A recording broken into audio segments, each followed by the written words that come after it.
बुद्धिमान मंत्री। एक बार की बात है, एक रियासत के मंत्री ने राजा को अपनी बेटी के विवाह समारोह में निमंत्रित किया। जब राजा अपने परिवार के साथ विवाह समारोह में पहुंचा तो मंत्री उन्हें सम्मानपूर्वक विशिष्ट आसन पर बैठाने ले गए।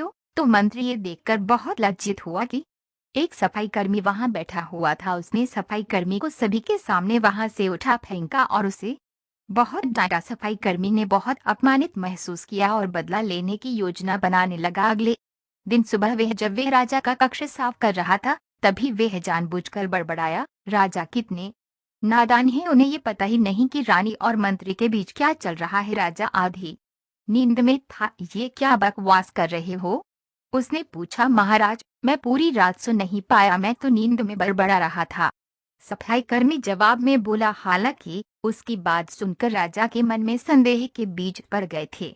राजा अब मंत्री से चिढ़ने लगा और समय समय पर अपमानित करने लगा। एक दिन तो उसने द्वारपालों से ये तक कह दिया कि वे मंत्री को महल में घुसने ही न दे। मंत्री राजा के व्यवहार से बहुत चकित था, लेकिन कुछ विचार करने के बाद उसे समझ में आ गया कि सफाई कर्मी ही इसके लिए जिम्मेदार हो सकता है। मैंने उसका अपमान किया था और उसी का उसने बदला लिया है। अब मुझे उसे दोबारा प्रसन्न करना होगा, तभी वे राजा की निगाह में मेरा सम्मान दोबारा दिला सकता है।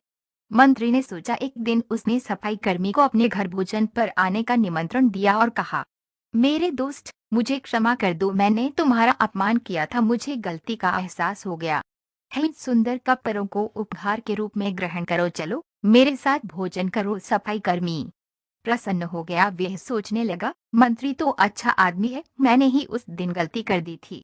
अब सफाई कर्मी प्रसन्न था और प्रयास करने लगा कि मंत्री के बारे में राजा की धारणा बदल जाए। एक बार जब वह राजा के कक्ष में गया तो राजा सो रहा था। वह बड़बड़ाने लगा, अरे, राजा का तो दासी के साथ प्रेम संबंध है, बड़ी लज्जा की बात है।